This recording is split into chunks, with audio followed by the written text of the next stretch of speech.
आती है। गूगल की जरूरत होती है इंसानों को, गायों को नहीं होती है। बहुत बड़ी बात कही। तो गाँव से हमारे राजस्थान की जो गंगा है वो गोमूत्र है, क्योंकि ये शुष्क इलाका है। या देखिए 33 कोटि देवी देवता का वास हमारे गौ माता के अंदर कहा जाता है। इनका क्या नाम है? इनका नाम कल्याणी है। कल्याणी है। इनके पूरे परिवार से मिलाएंगे, ये कल्याणी है। आपने इनकी जो हमारे कंडे की जो राख है उससे बड़ा कोई सैनिटाइजर नहीं है। जिन्होंने उन सैनिटाइजर से उस राख से हाथ धोए उनको कोविड नहीं हुआ। जहर भी है, लेकिन गौमूत्र को आप जहाँ चाहे छिड़किए, बड़े से बड़े भूत भाग जाए, असुरी शक्तियां भाग जाए, आपके कीटाणु भाग जाए, आपका पर्यावरण शुद्ध हो जाए और आप स्वयं स्वस्थ हो जाए। तो इससे बेहतर हो कि गौ माता को दिया जाता था विवाह के समय। आजकल क्या दिया जाता है? गाड़ी, शनि का कारक, इलेक्ट्रॉनिक आइटम, राहु का कारक।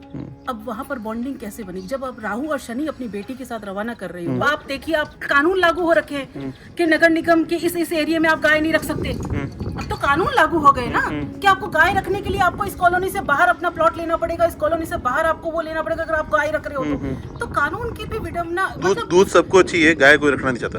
इतना हजारों लीटर दूध की खपत होती है, क्या आपको लगता है इतना है गोदान हमारे पास में? सही बात है। लेकिन ये को समझता है वो, एक गाय अगर उसके घर में है वो कभी सुसाइड नहीं करेगा। कभी नहीं करेगा। बहुत बड़ी बात की।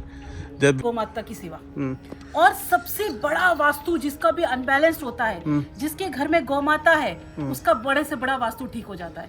असुरी शक्तियां जिसे कहते हैं कि बहुत ज्यादा घर में किसी की नेगेटिविटी रहती है। जय गौ माता, जय गोपाल।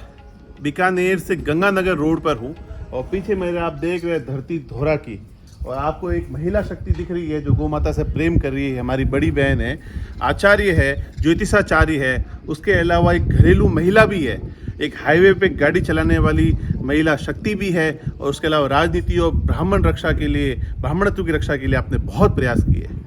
दीदी आचार्य, दीदी सरस्वती गौड़ है, तो इनका जो सेवा भाव है वो अभूतपूर्व है।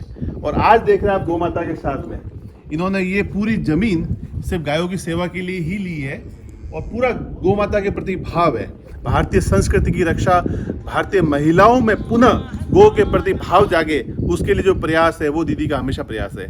मिलते हैं दीदी से और जानते हैं उनके विचार। इस वीडियो में आपको बहुत सारी ऐसी जानकारी गौ माता के बारे में मिलेगी जो आपको आज तक नहीं मिली है। मिलते हैं दीदी से।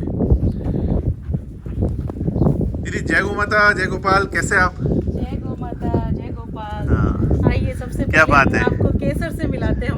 अच्छा, हमारे परिचय से पहले इसका परिचय लेना जरूरी है। हाँ। जैसे हमारे यहाँ नामकरण होता है, वैसे हमारे यहाँ इतनी श्रद्धा है गौ माता के प्रति कि हमारे राजस्थान में गौ माता का नाम रखा जाता है। दूर से हजारों मीलों, तो आपकी 5 किलोमीटर 10 किलोमीटर दूरों में यहाँ आवाज गूंजती है। जब आप दूर से जब आवाज लगाते हो केसर, तो दौड़ी, कहीं पर भी होगी वो गाय, दौड़ी चली आती है। गूगल की जरूरत होती है इंसानों को, गायों को नहीं होती है। बहुत बड़ी बात कही। दौड़ती हुई चली आती है। आप, हमारा एक बचपन का एक किस्सा है। हमने घर परिवर्तित किया था, पिताजी ने, हमारे बचपन में बहुत छोटे थे, तो हमारी गाय को वहाँ पर पुराने घर में रखा था क्योंकि घर को सेल नहीं किया था। और हमने वहाँ नए घर में हम शिफ्ट हो गए थे, तो देखा तो वो गाय घूमते घूमते हमारा पता ढूंढते ढूंढते वहां तक पहुंच गई, और वहां से शाम को संध्या को हमें अपने पुराने घर पर मिली। नए घर में जब गाय को लेकर गए तो पुराने घर पर तो अपने आप पहुंच गई। तो कहने का अर्थ है कि गौ माता से बढ़कर तो कुछ है ही नहीं। मनुष्य का जीवन, हमारे संस्कार जो बोलते हैं, जीवन के 2 ही आधार हैं, जन्म संस्कार और मृत्यु संस्कार, और दोनों ही गौ माता के बिना अधूरे हैं। तो ये जो आपका गौ माता का भाव बचपन से ही है? हाँ, ये तो हम खेले बड़े हैं इनके साथ में। हमारा जो छोटा भाई, वो तो थन से खुद सीधा दूध पी लेता था, नीचे गायों के साथ खेलता था। तो ये सबसे, ये हमारे लिए माँ समान है। एक कहते हैं कि भगवान को भी इस धरती पे जन्म लेना पड़ता है गाय के साथ खेलने के लिए, गौ माता का दूध और मक्खन खाने के लिए। वो मतलब भगवान को भी धरती पे आना तो गाय के लिए, वो सच्चाई है। दीदी फिर ये जो ज़मीन है, कितने बीघा ज़मीन है? और ये धोरों की धरती पे यह ज़मीन, ये बहुत बड़ा डैम बना रखा है आपने, और इधर थार पार भी दिख रही है, उधर राठी साहिवाल भी दिख रही है। तो ये कब विचार बना? ये विचार कुछ सालों पहले एक मन में था कि अपने लिए बहुत कुछ कर लिया, परिवार के लिए बहुत कुछ कर लिया, अब समाज के लिए किया जाए, देश के लिए कुछ किया जाए। तब एक बड़ी माता रानी की कृपा से एक बहुत बड़ी जमीन जो जमा पूंजी थी, उस जमा पूंजी से हमने इस जमीन को लिया और बहुत ही सुंदर एक जमीन है जहाँ पर नहर भी है, पास में धोरों की धरती भी है और ऑर्गेनिक खेती जिसको बोलते हैं, ओरिजिनल ऑर्गेनिक खेती का स्वरूप आपको यहाँ मिलेगा। जहाँ पर पानी की कमी होने के बावजूद भी, राजस्थान में पानी की बहुत कमी है, उसके बाद भी यहाँ पर वो उस संघर्ष से पौधा पनपता है, बढ़ता है और यहाँ के राजस्थान वासियों के लिए वो फसल के रूप में खड़ा होता है और उत्पाद के रूप में इसका हर एक अंग, चारे के रूप में हो, अनाज के रूप में हो, हर तरीके से इसकी पूर्ति करता है। मौसम कैसा भी हो, किसान कितना भी व्यथित हो, लेकिन फसलें होती है क्योंकि वो जुनून रहता है कि नहीं इस चीज को करना है। तो वैसा ही एक ये जुनून था कि नहीं, गौमाता के लिए कुछ करना है, धरती के लिए कुछ करना है, जमीन तो ऐसी ही पड़ी है तो उसे उपजाऊ बनाना है। तो ऑर्गेनिक खेती के रूप में यहाँ पर चीजें शुरू की, छोटी छोटी। अभी पूरे इस खेत के अंदर मूंगफली की बुवाई अभी कर रखी है, कुछ पशुओं के लिए चारा भी है, बाजरी का चारा, जैसे हमारे यहाँ का जो मेन राजस्थान का उत्पाद है बाजरा, जो खाया भी जाता है, जो जिसे आजकल सरकार बड़ा प्रमोट कर रही है, बाजरे को बड़ा प्रमोट कर रही है, तो वो राजस्थान की मुख्य उपज है और वहाँ वही चारा गायों को हमारे यहाँ एक आपने शब्दों में एक बहुत गहरी बात कही थी कि गौमाता तो है ही है और गाय को लाने का मेन उद्देश्य यही था कि ये धरती फिर से एकदम सफल हो जाए और यहाँ पे मतलब अच्छी फसलें हो। तो इसके गोबर और गौमूत्र के उपयोग से फिर से ऑर्गेनिक खेती, ऑर्गेनिक तो चलो एक शब्द हो गया, जो हमारे बड़े बुजुर्ग पहले क्या करते थे वो खेती फिर से शुरू हो गई। गोबर और गौमूत्र ये तो जीवन का ही आधार है, इसके बिना तो कुछ भी संभव नहीं है। जब एक संतान का जब जन्म होता है, घर का शुद्धिकरण जो होता है, हमारे यहाँ लेपन होता है गोबर का, तो गोबर के लेपन से शुद्धिकरण किया जाता है। पंचगव्य और अपना पंचामृत, ये दो शब्द होते हैं। पंचगव्य जो बनता है गोबर और अपने इस गौमूत्र से तैयार होता है, जिसके छिड़काव से हमारे राजस्थान की जो गंगा है वो गौमूत्र है, क्योंकि ये शुष्क इलाका है, यहाँ पर गंगा नहीं पहुंच सकती। तब यहाँ पर ईश्वर ने एक गौ माता के रूप थार पारकर, सबसे भारत का अगर कामधेनु अगर किसी को कहा जाता है तो ये देशी गाय थार पारकर और ये जो राठी गाय, अपनी जो गायें हैं इनको कहा गया। तो इनका जो गौमूत्र है उसको हमें यहाँ की गंगा कहा गया। बहुत बड़ा शब्द है दीदी, इसको मैं वापस सबको कहूँगा, राजस्थान की गंगा गौमूत्र है। गौमूत्र है इसका हमने ये अतिशोक्ति में नहीं कहा, हमने इसके बेहतर धरातल के साथ में वेदों की उसी व्याख्या को हम करने की कोशिश कर रहे हैं। इसका कारण ये है कि यहाँ तक पानी जल नहीं पहुंच सकता, तो और आप जानते हैं कि साधन नहीं होते थे, अब ये साधन बने हैं आवागमन के। तो उस वक्त तब ईश्वर के द्वारा यहाँ पर जब कृष्ण ने जब धरती पर जन्म लिया तो गाय की उपयोगिता के बारे में जिस तरीके से कहते, कृष्ण ही है जिन्होंने स्वयं ने कहा कुरुक्षेत्र में कि लोगों ने जब कहते ना कि ईश्वर ने किसने देखा, तब कृष्ण ने कहा हाँ मैं स्वयं ईश्वर हूँ, ये देखो ईश्वर कैसा होता है। तो उसने स्वयं ने साबित किया कि हम ईश्वर हैं। तो ईश्वर की सबसे प्रिय जो वस्तु रही है, प्रिय जो गौमाता जिसे बोले, उन्होंने अपनी माँ से ज्यादा गौमाता का दूध का सेवन किया है। तो ऐसे में उस गंगा जल से कितना भी भ्रष्ट से भ्रष्ट कार्य हो या अशुद्धि से बड़ी अशुद्धि हो, उस गौमूत्र से शुद्धिकरण किया जा सकता है। सेवन के रूप में भी देखिए 33 कोटि देवी देवता का वास हमारे गौमाता के अंदर कहा जाता है। इनका क्या नाम है? इनका नाम कल्याणी है। कल्याणी है। इनके पूरे परिवार से मिलाएंगे, ये कल्याणी है। आपने इनकी जो बेटी को केसर के रूप में देखा। तो जो गौमूत्र का जो हम बता रहे थे कि गौमूत्र के रूप में जब इस चीज का जब शुद्धिकरण किया जाता है तो 33 कोटि देवी देवता जिसे गाय के अंदर हमारे समावेश माना जाता है, 33 कोटि करोड़ों करोड़ों बीमारियां शरीर के बाहर की और शरीर के भीतर की सारी बीमारियों का निदान गौमूत्र में है। धरती का शुद्धिकरण, पर्यावरण का शुद्धिकरण गोबर से, शरीर का शुद्धिकरण, शरीर के अंदर का शुद्धिकरण गौमूत्र से।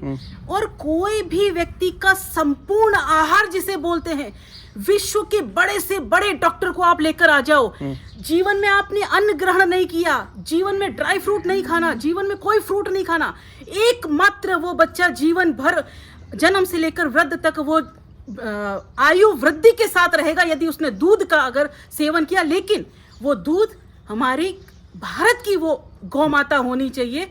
बाहरी गौ माताएं जिसको हम माँ के स्वरूप में बोलते जरूर हैं, लेकिन उसका कोई लॉजिक नहीं है। जैसे विदेशी नस्ल की गाय है, लेकिन अगर भारत की नस्ल की कोई गाय है, अगर वो दूध का सेवन करता है तो वो अपने आप में संपूर्ण आहार है, वो आशीर्वाद है कि वो पूरा जीवन उस गोदूध के ऊपर निकाल सकता है, उसे किसी आहार की जरूरत नहीं है। तो जब वो गाय नहीं है, सिर्फ एक इसे वो नहीं माना जाए कि एक पशु के रूप में सब कुछ इसमें समाहित है। इसीलिए इसे कहते हैं 33 कोटि देवी देवता इसमें निवास करते हैं। हर अग्निदेव की जब हम बात करते हैं, कोई भी यज्ञ हवन आपका बिना इसके उपले के नहीं हो सकता है। देखिए, आपने 9 ग्रहों की 9 लकड़ियां होती है, पीपल की होती है, गूलर की होती है, अपना इसकी जब हवन में हम इसमें डालते हैं शीशम की होती है। तो ये सारी जो लकड़ी है, इनके अलावा अगर कोई सबसे शुद्धिकरण यदि माना जाता है तो वो गौमूत्र का ही, ये गौ माता का ही कंडा उपयोग में लिया जाता है, तब वो हवन शुद्धिकरण के रूप में होता है। जैसे आप और हम भोजन ग्रहण करते हैं, हमारे अनुकूल यदि हमें भोजन दे दिया जाए, जो हमारे और हमें समय पर भोजन दे दिया जाए, तो उसकी उपयोगिता होती है। और एक बेमन से भोजन करना, तो अपने जो हमारे जो देवी देवता हैं, वो उनका जो आहार है सुगंधियों के रूप में है। सुगंधी 2 तरह से होती है, आसुरी सुगंधी भी होती है, देव सुगंधी भी होती है। तो आसुरी सुगंधी वो होती है जब आप विधि विधान से परे हटकर जब कोई कार्य करते हैं। लेकिन यदि विधि विधान के साथ यदि कोई कार्य कर रहे हैं आप, तो वो देवताओं को वो आहुति लगती है, वो सुगंधी लगती है। लेकिन देवता वो ही आहार ग्रहण करेंगे सुगंधी के रूप में, उस हवन को ग्रहण करेंगे जिस हवन के अंदर प्रॉपर पंचगव्य के द्वारा उसका शुद्धिकरण किया गया हो, पंचामृत उसमें जरूर शामिल हो, और उसके अंदर कंडे का उपयोग करते हुए जो हवन किया गया है। और पर्यावरण के अंदर आज तो पूरा विश्व इस चीज को मान गया है। हमने स्वयं ने जब कोविड हुआ था, तब हमने एक आर्टिकल अपना दिया था कि जो हमारे कंडे की जो राख है, उससे बड़ा कोई सैनिटाइजर नहीं है। जिन्होंने उन सैनिटाइजर से उस राख से हाथ धोए, उनको कोविड नहीं हुआ। तो कहने का अर्थ है कि गौ माता के पास तो दुनिया की तमाम ताकतें एक तरफ और गौ उत्पाद की ताकत एक तरफ। कहीं पर भी किसी चीज की आपको जरूरत हो, शरीर की बीमारियों को, व्याधियों को, रोग को ठीक करना हो, आप गौ माता के पास जाइए। पर्यावरण को ठीक करना हो, आप गौ माता के पास जाइए। कितने भी आप देखिए जीवाणु कीटाणु हो जाते हैं, उन्हीं गौ माता की आप उस कंडे को जला दीजिए, 10 मिनट में आपके सारे मच्छर भाग जाएंगे। आप दुनिया के, आपके पास पैसा है, आप दुनिया के उत्पाद खरीदे, लेकिन उसके साथ में एक साइड इफेक्ट रहता है। नीचे एक कैप्शन लिखा हुआ होता है, ये जहर भी है। लेकिन गौमूत्र को आप जहां चाहे छिड़किए, बड़े से बड़े भूत भाग जाए, असुरी शक्तियां भाग जाए, आपके कीटाणु भाग जाए, आपका पर्यावरण शुद्ध हो जाए और आप स्वयं स्वस्थ हो जाए। तो इससे बेहतर और क्या चाहिए? सबसे बड़ी, जब आपको दवाई के रूप में, गौ माता के रूप में सब कुछ मिल रहा है, तो एक गौ नहीं पाल सकते? यही तो बात दीदी, मैं आपसे अगला प्रश्न मेरे मन में यही था कि हम सारी बातें करते हैं पर घर पे कोई गाय रखना नहीं चाहता। अब पहले शादी में अपन गौ माता दिया करते थे, अब देते तो अगला हाथ जोड़ता है पहले, मेरे पास रखने की जगह नहीं है। ये बड़ी विडंबना होगी, मतलब ये दोहरी बात हो गई है। एक तरफ बात होती है गौ माता, दूसरी तरफ रखना कोई चाहता नहीं है। आपने बहुत अच्छा एक प्रश्न अभी किया कि गौ माता को दिया जाता था विवाह के समय, आजकल क्या दिया जाता है? गाड़ी, शनि का कारक, इलेक्ट्रॉनिक आइटम, राहु का कारक। अब वहां पर बॉन्डिंग कैसे बनेगी? जब आप राहु और शनि अपनी बेटी के साथ रवाना कर रहे हो, पहले क्या दिया जाता था? सोना, सूर्य का कारक, चांदी, चंद्र का कारक, नए वस्त्र, शुक्र का कारक। गाय, सूर्य, शुक्र, इन दोनों का कारक है। जब आप लाल गाय देते हैं तब वो सूर्य का कारक माना जाता है, मंगल का कारक माना जाता है। और जब आप सफेद गाय देते हैं तब वो अपना शुक्र का कारक। तब जब नव जीवन शुरू हो रहा हो, नव जीवन का कारक जो होता है वो शुक्र होता है। हमारे यहाँ नव दंपति का जब विवाह होता है, तब नव दंपति से नई जो अपेक्षा होती है वो होती है संतान के रूप में। तो गौ माता अपने आप में संतान के एक पालन पोषण में स्वयं एक उदाहरण बनती है। तो गौ माता का दान ऐसे ही नहीं किया जाता था। कन्यादान के साथ साथ गोदान का बहुत बड़ा महत्व था। एक भी व्यक्ति जिसने कन्यादान न किया हो, उसके सारे पुण्य, उसको अर्जित पुण्य मिल जाए अगर उसने गौ माता का दान कर दिया। लेकिन यदि किसी मनुष्य ने कन्यादान भी, क्योंकि बेटी नहीं होगी तो कई बार कन्यादान नहीं हो पाता था, तो अगर कन्यादान न किया और गोदान भी नहीं किया, आपके सारे पुण्य क्षीण हो जाते हैं। आजकल तो पंडित जी एक चांदी की गाय देते हैं, कहते हैं कि गोदान हो गया। नहीं, चांदी का अपना महत्व है, लेकिन देखिए पंडित जी की भी इसमें हम क्या गलती बताएंगे। जब आप देखिए, आप कानून लागू हो रखे हैं कि नगर निगम के इस एरिया में आप गाय नहीं रख सकते। अब तो कानून लागू हो गए ना कि आपको गाय रखने के लिए आपको इस कॉलोनी से बाहर अपना प्लॉट लेना पड़ेगा, इस कॉलोनी से बाहर आपको वो लेना पड़ेगा अगर आप गाय रख रहे हो तो कानून की भी विडम्बना। दूध सबको चाहिए, गाय कोई रखना नहीं चाहता। इतना हजारों लीटर दूध की खपत होती है, क्या आपको लगता है इतना है गोदान हमारे पास में? सही बात है। लेकिन ये जो जितना भी पाउडर का जो दूध बन रहा है तो बीमारियां भी हो रही है, लेकिन हमें देखिए हमें कोई बीमारियां नहीं है। क्यों ना होने का रीजन सिर्फ है कि शुद्ध प्राणवायु यदि आपके आसपास है, और यदि गौ की रज का ही इतना महत्व है, अगर आपकी गौ रज भी यदि आपके घर में छिड़काव होता है तो उससे भी इतना क्या पवित्रता आ जाती है कि पूरा पर्यावरण, डिप्रेशन जिसके लिए आप बड़े से बड़े वहां जाकर पता नहीं आरोग्यम और एक मड बाथ होता है, आप मड बाथ, इस मड बाथ का अर्थ जानते हैं? जिस मड बाथ के नाम पर करोड़ों रुपए खर्च किए जाते हैं, बड़े बड़े रिजॉर्ट बनाए जाते हैं, सिंपल सा वो मड बाथ जो है यही हमारी राजस्थान की धरती की, यही हमारी गौ माता की वो धरती की वो रज है। अगर उसको उपयोग में लिया जाए तो बड़ी सी बड़ी बीमारियां आपकी इसके मड बाथ के रूप में जो आप चाहते हैं, सुकून जो चाहते हैं, वो सारी चीजें होती है। और एक सोराइसिस बीमारी होती है जो किसी से ठीक नहीं होती। बहुत बड़ी बात की। सोराइसिस जैसी बीमारी का एकमात्र इलाज गोबर है। बिल्कुल, बहुत बड़ी बात की आप, सही बात है। और इस गोबर का उपयोग हम क्यों नहीं बढ़ा पा रहे हैं? जब लाखों रुपए हम बीमारी में खर्च कर रहे हैं और वो ठीक भी नहीं हो रही है, तो क्यों ना आप और हम मिलकर कुछ ऐसे उत्पाद, हम देशी उत्पाद बनाएं जिससे हम इन ऐसी बीमारियों को हम ठीक कर सकें। और गौ माता ये नहीं कहती मेरा पालन पोषण करो, हमारा पालन पोषण ये कर रही है, बिल्कुल ये नहीं कहती। गौ माता तो बाहर छोटा मोटा कुछ भी खाकर पल लेगी, जीवन यापन कर लेगी, उसे 2 रोटी आप दे दोगे तो उससे वो पल लेगी। लेकिन हमारे पूरे जीवन का पालन पोषण सिर्फ और सिर्फ एक गौ माता करती है। बिल्कुल। एक बात और दीदी, अभी जो विडम्बना देखता हूँ ना कि गाय के दूध में तो जहर है ही है, माँ के दूध में भी जहर हो गया। आने वाली पीढ़ी, बच्चों को जैसा दूध और जैसे उत्पाद हम खिला रहे हैं, तो आने वाली पीढ़ी पे बहुत बड़ा असर हो रहा है। इसका इलाज कैसे करें? लोगों की समझ में आ नहीं रहा है ये चीज। बीमारी में लाखों गाल देंगे पर गाय की सेवा या गाय रखने में पैसा खर्च नहीं करेगा। देखिए, होगा, ये भी होगा।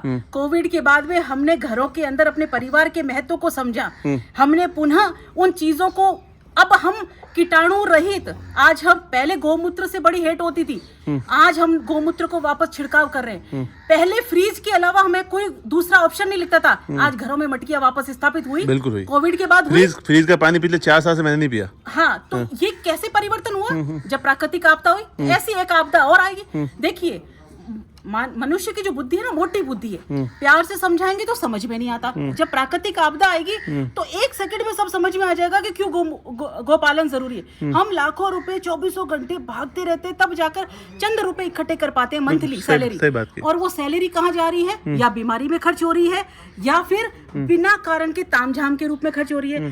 तो क्यों ना हम एक गाय का पालन कर ले, और गाय के पालन में कहीं पर भी आपका आर्थिक जो बोझ है वो नहीं बढ़ेगा।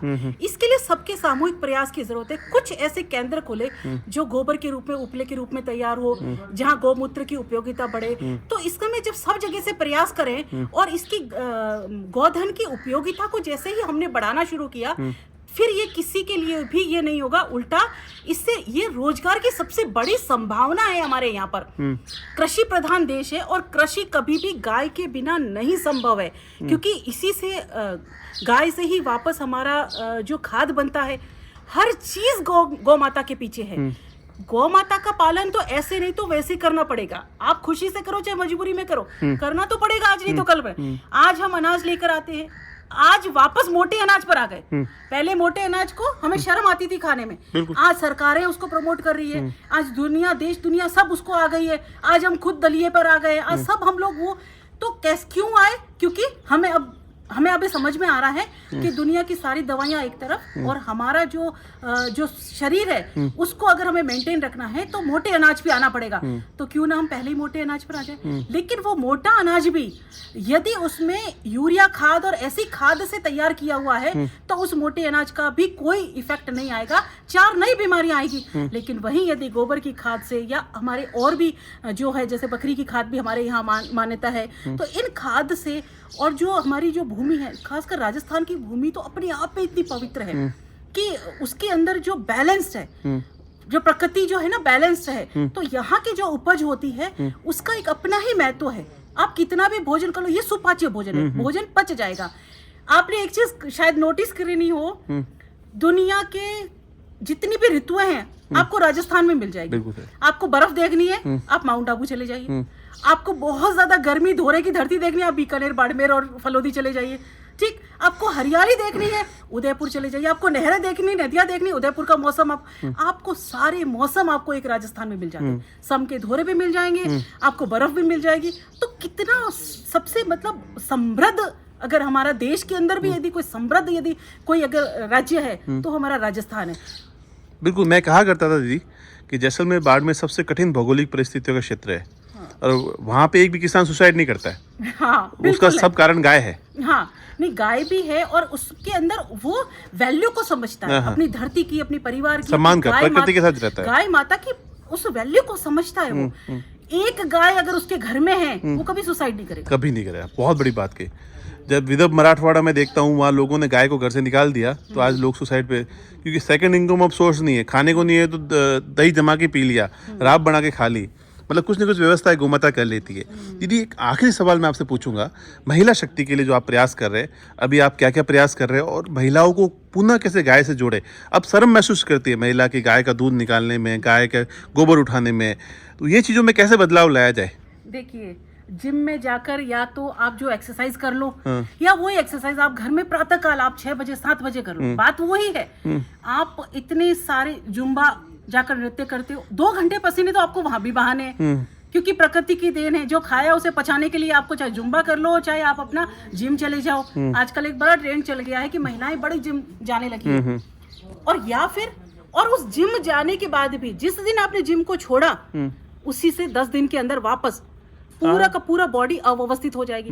तो क्यों ना सुबह सुबह उठकर 2 घंटे का काम रूटीन का, यदि गौ माता का इतनी प्रसन्नता, इतना सुकून गौ माता के आसपास, आज देखो कितना वातावरण, आपके चेहरे पे सुकून दिख रहा है। वो तो है, क्योंकि जब अपनों के बीच आते हैं तो बड़ा वो मतलब एक खुशी झलकने लगी। पहले क्या दिनचर्या होती थी? सुबह महिला उठती थी, पहले दूध निकाला, फिर वापस आई, फिर बिलोना किया, फिर गट्टी से आटा पीसा। हाँ। तो मतलब नेचुरल नॉर्मल डिलीवरी भी होती थी, जीवन भी स्वस्थ रहता था। अब हर बीमारी लेके महिला सबसे पहले ज्यादा बीमारी लेके बैठी है। सिजेरियन तो आज का, हमारे टाइम में तो सिजेरियन को एक आश्चर्य माना जाता था कि सिजेरियन हो गया। आजकल सिजेरियन तो नॉर्मल हो चला गया के करके, मतलब नॉर्मल डिलीवरी होना बहुत मुश्किल होता है, और उसके लिए भी पता नहीं योगा जैसी बहुत सारी क्रियाएं अपनाती है, तब कहीं जाकर वो एक नॉर्मल डिलीवरी की उसमें जा पाते हैं। लेकिन हमारा तो इतना ही मानना है कि जो प्रक्रिया, जो प्राकृतिक प्रक्रिया है, ये प्रक्रिया पर चाहे महिला हो, चाहे पुरुष हो, चाहे बच्चा हो, सबको आना पड़ेगा। 1-2 आपदा आने के बाद आएंगे, लेकिन आना तो इसी पर पड़ेगा। प्रकृति को पता है कब कैसे उसको वो रूल करना है। आपने एक चीज नोटिस किया होगा कि हम मनुष्यों को चलने में 9 महीने लग जाते हैं, हाथ पकड़ कर चलाना पड़ता है, हाथ पकड़ कर खिलाना पड़ता है।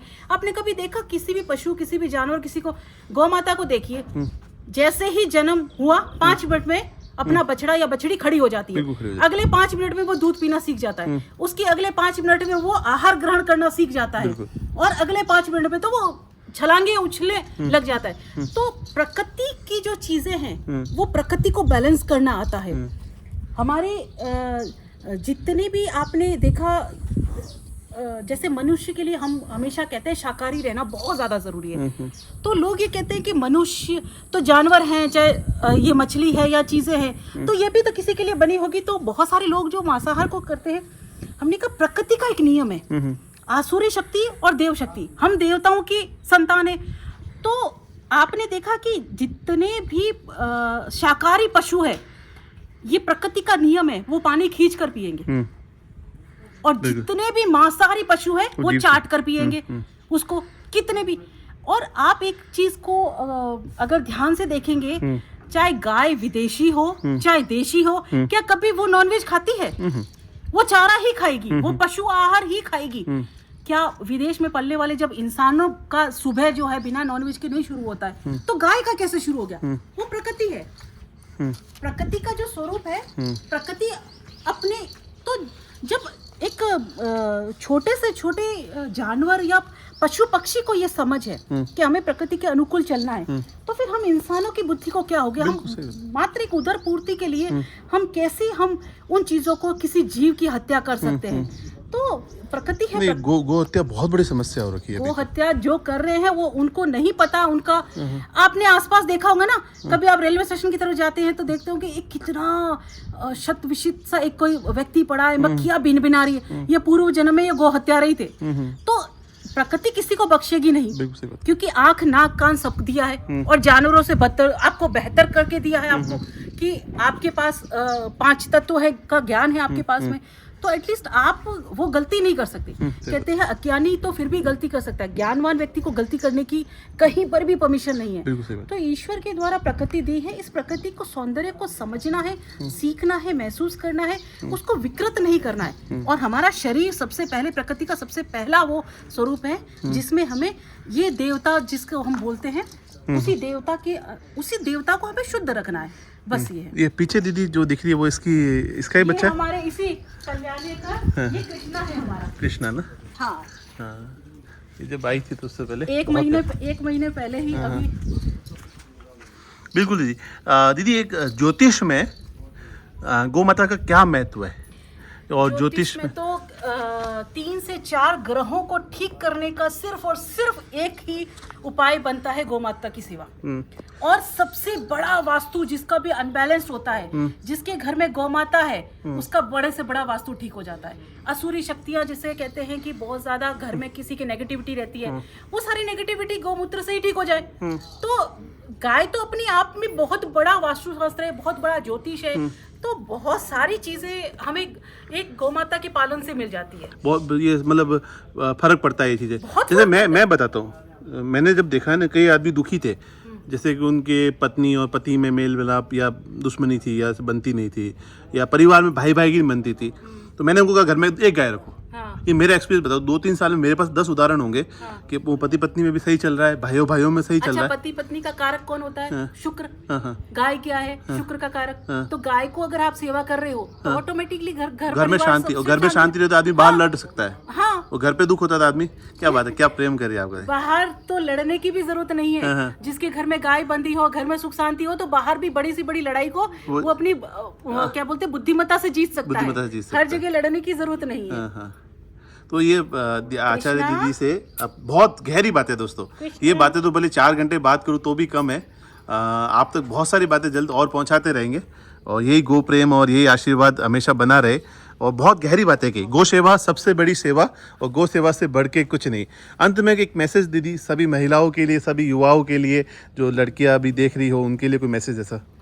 सबसे बड़ी चीज़ है कि प्रकृति को समझें, आध्यात्म को समझें, अपने धर्म को समझें, अपनी परंपराओं को समझें। कोई भी परंपराएं बिना कारण नहीं बनी हैं। तो आप अपने घर की परंपरा भर को समझ गए ना, तो आपने जीवन को जी लिया। और यदि परंपराओं को नहीं समझा, घर के रीति रिवाजों को नहीं समझा, तो दुनिया के किसी भी कोने में चले जाओ, ना तो सुख मिलेगा ना सुकून मिलेगा।